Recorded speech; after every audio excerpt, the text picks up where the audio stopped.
Habari ndugu mtazamaji wa Ajira Zetu TV. Leo ndani ya kipindi chetu tumemtembelea dada mmoja anaitwa dada Jackie. Dada Jackie anashughulika na uwakala wa M-Pesa, Tigo Pesa, lakini pia ana CRDB, ana NMB, ana NBC. Kwa ujumla anashughulika na mitandao yote. Dada Jackie, karibu sana. Asante. Nilikuwa nimekutembelea, nahitaji kujua uwakala, historia yako fupi ya biashara yako. Umeanza lini, ilikuwaje mpaka ukafikiria kufanya biashara ya uwakala na sio kitu kingine? Mimi wakala nimeuanza baada ya kumaliza chuo. Mimi nimesoma chuo UDSM, Bachelor of Art with Education.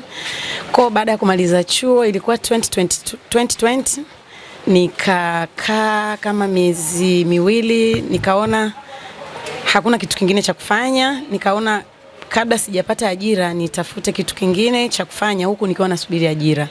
Kwa nikaingia kwenye issue ya wakala. Before sijaingia nilianza kwanza kufanya investigations kwa watu ambao wameshafanya hii kazi.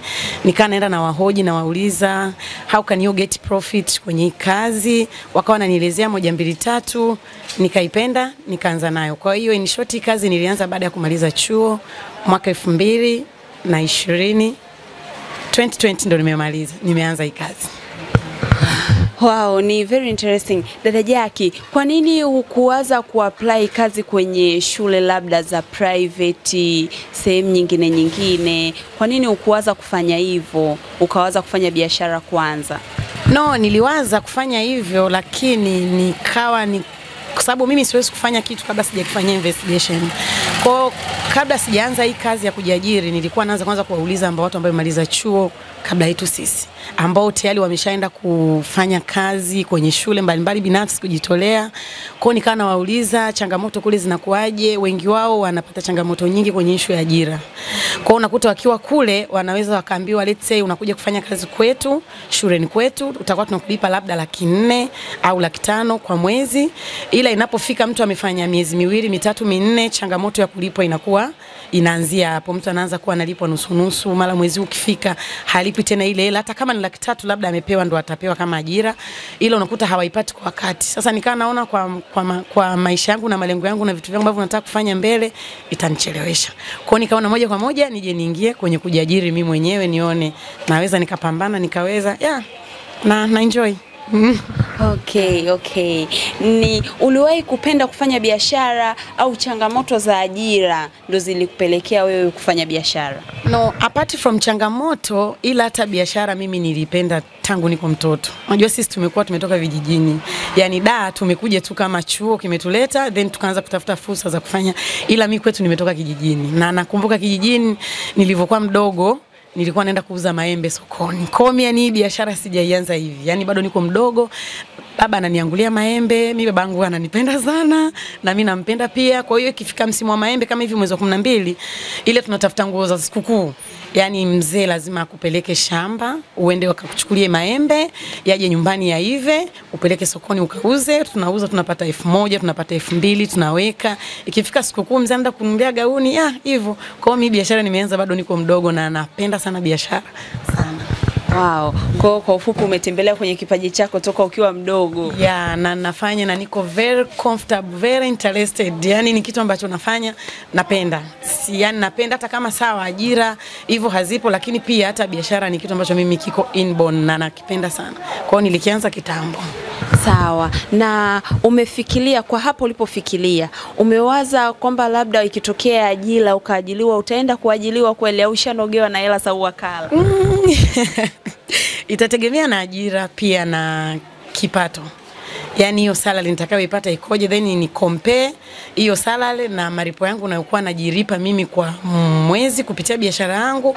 Nikiona kama iko juu kuliko hii naweza nikafanya, kwa sababu mwisho wa siku naweza nikamwajiri mtu hapa, ikifika jioni na kuja kufanya mahesabu naondoka. Ila lazima iwe ni ajira ambayo itakuwa ni kubwa kulingana na kipato ninachokipata kwenye kazi yangu hii. Ndugu mtazamaji, endelea kumuenjoy dada Jackie na biashara ya uwakala. Lakini pia dada Jackie, hamna kitu ambacho hakikosi changamoto. Ni changamoto gani unazipata ukiwa hapa? Changamoto zetu kwanza ni nyingi sana. Cha kwanza matapeli. Yani matapeli kama hujasoma kidogo, namshukuru Mungu kwa sababu elimu yangu pia inanisaidia kutambua labda huyu mtu amekuja is wrong person or not, lakini kwa kweli ni changamoto ambayo moja ni kubwa. Mtu anaweza akaja akafika tu labda yuko busy na simu, anaongea lolo, anti mambo poa, nataka kutuma hela sehemu fulani, okay fine, leta tutume. Anaweza kukulazimisha utume hela kabla yeye hajakupa ile, kwa sababu tena ameshaji keep busy, labda anaongea na simu. Kwa hiyo usipokuwa makini kwenye kumwambia labda okay, ukimaliza kuongea tanipa hela tuhesabu, ili kwa sababu biashara yetu pia ina kanuni. Unapokuja kufanya kazi, na maana mawakala wakuu wanatuambia before hujamwekea mtu pesa inatakiwa uhesabu zile hela mara moja mara mbili, ujiashue kama hii hela iko sawa na ile hela ambayo anataka yeye kuweka umwekee. Sasa kuna muda wateja ni wengi, unakutana mtu anakuja yuko busy, yani unajua yani tapeli wanakuja kijanja. Kwa anaweza akaja yuko busy labda anaongea na simu, nakuja sio nini, sister niwekee hela hapo chap na kuwekea. Yani usipokuwa makini kwenye kumwekea ile hela ukaweka tu bila kuhesabu hela, unaweza kukuta anaondoka afu hela umeshaweka, ukisema uilisitishe washatoa. Kwa changamoto zinakuwa hizo. Changamoto pia inakuja, unakuta mtu anakuja na pesa zake amezikunja kitapeli. Let's say labda ana 10,000 15,000 nyingi au 1,000. Kwa unakuta amezikunja, usipokuwa makini kwenye kuzihesabu zile hela, au anaweza kaja na bunda mbili. Mimi shai kunitokea siku moja. Amekuja mkaka, kipindi bado sijapata frame, maana mimi nimeanza kwenye mwamvuli pia. Nimeanza kwenye mwamvuli, jua langu, mvua yangu, baada hapo ndo nikapata frame. Kwa before niko pale chini kwenye mwamvuli, alikuja mkaka mmoja, very smart, handsome. Yaani uweze hata kumtarajia kama ni tapeli. Kaja na hela zimekunjwa nyingi, anadai ana mdogo wake amempa mimba mwanafunzi. Kwa inabidi polisi wapewe hela ili atolewe. Akaja akafika ananiambia, dada nataka kutuma hela. Nikamwambia karibu. Asubuhi kama saa 4. Amekuja nimehesabu zile zilikuwa nyingi, yani 1,000 nyingi kama 400. Zina 1,000 na 2,000 na 5,000 chache.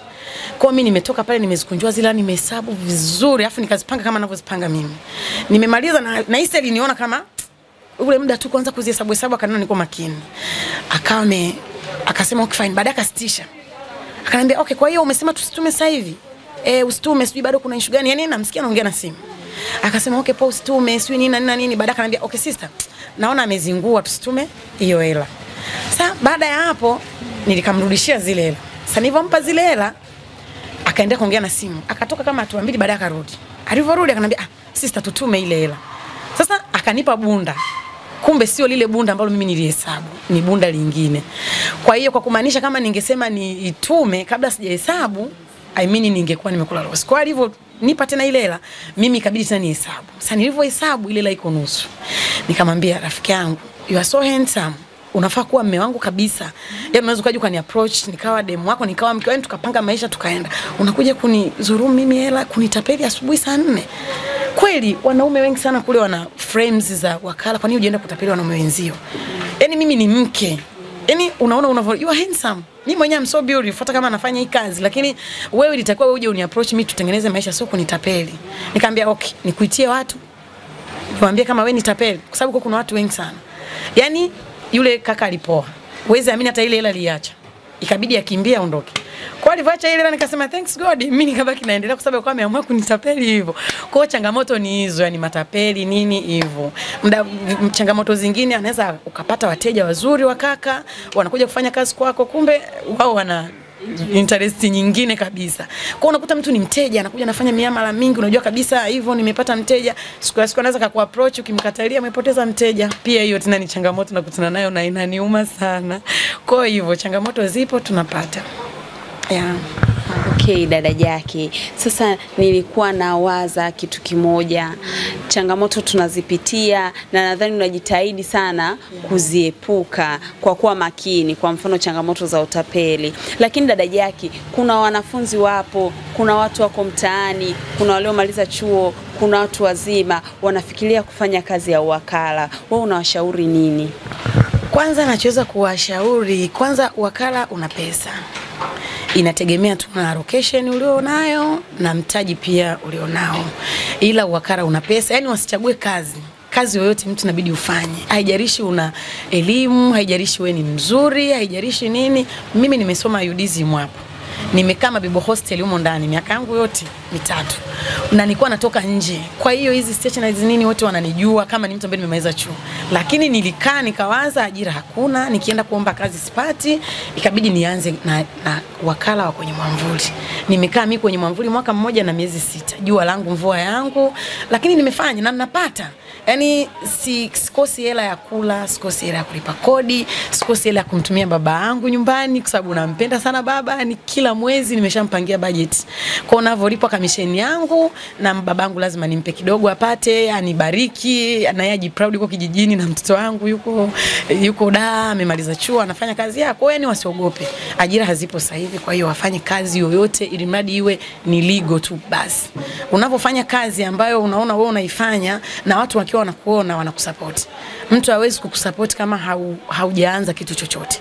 Kwa unapoanza mtu anakuja, unafanya kazi na nini? Kwa nini usifanye kitu fulani? Labda unamwambia I don't have this. Mtu anakuambia okay, mimi nitakuazima hichi kitu fulani, fanya hivi, fanya hivi. Kwa unapoanzisha kufanya kitu ndipo unapopata na watu wanaweza kukusaidia kupitia biashara yako ulianzia. Ila ukikaa tu nyumbani unatamani kufanya hiki na hiki na hiki, hakuna mtu anaweza kukusaidia hata kidogo. Ila ukianza watu wakakuona the way how you are hustling, watakusaidia tu. Watu wapo wana roho nzuri. Hivyo. Kwaona mimi na watu wananisaidia sana. Ila kupitia tayari wameshaniona mimi hustling zangu nimeanza. Hivyo. Sawa. Mimi nadhani mawakala wa kike na wa kiume, lakini mawakala wa dada wakala umeupiga mwingi tunasema. Kiukweli umeupiga mwingi. Umewaza kuna mambo mengi wanawake wanafikiria kufanya, yani wakiamini kwamba mimi labda nitaolewa na mkaka mwenye hela, nitaolewa na mfanyakazi, lakini pia sio hivyo. Mimi nitadanga. Umeona kabisa. Lakini umefikiria kufanya biashara, kujiajiri mwenyewe, kupata hela iliyo halali, ukawasaidia wazazi, ukarudisha fadhila. Mimi nadhani ni hayo yalionifanya nije kwako. Thank you. Mimi mwenyewe nimefurahi kuja kuhojiwa kwa sababu najua kipindi kitaangaliwa na watu wengi, kuna wadada wengi watajifunza. Ambacho nataka tu kuwashauri wadada, tufanye kazi. Tusichague kazi kwa sababu ya uzuri, tusichague kazi kwa sababu tumesoma tuna degree, ajira hazipo. Kila siku tunaambiwa. Ila we mwenyewe unaweza ukajiajiri na maisha yakaendelea. Kwa hiyo tusichague kazi. Tufanye kazi, tusiwe na zile perception kwa sababu Jackie nimesoma na degree, tapata mwanaume mwenye magari, mwenye nyumba, mwenye nini yani wale tayari wana processing. Yaani yeye mpaka anafika pale alipo, tayari ana mahusiano mengi hapa katikati amekuwa nayo. Kwa hiyo sidhani kama anaweza tu eti mimi Jackie nimemaliza 2020 tayari tu nimpate mkaka mwenye gari, mwenye nyumba aje anioe. Hapana, sio kazi rahisi. Mimi lazima nitafute mtu, tuje tujengane, tutafute familia yetu. Kwa hiyo mimi nachoweza kuwashauri ndo hicho. Tulikuwa na dada Jackie wakala. Unaona kabisa maeneo ni ya wakala, eneo ni hosteli za Mabibo. Jamani dada Jackie, mimi nimefurahi sana kukuona. Nimekuwa motivated sana na biashara ya wakala. Si na mimi nifungue. Karibu. Ndugu maeneo tu karibu. Sawa. Dada Jackie, endelea kutazama channel zetu, huwa tunaposti mambo mengi. Tunaposti tenda, tunaposti kazi, tunaposti biashara mbalimbali, lakini kuna vitu vingi pia vya kujifunza ukiwa kwenye Ajira Zetu TV. Usisahau kuingia kwenye channel yetu, kusubscribe, lakini pia kuangalia vitu gani vinatolewa kule.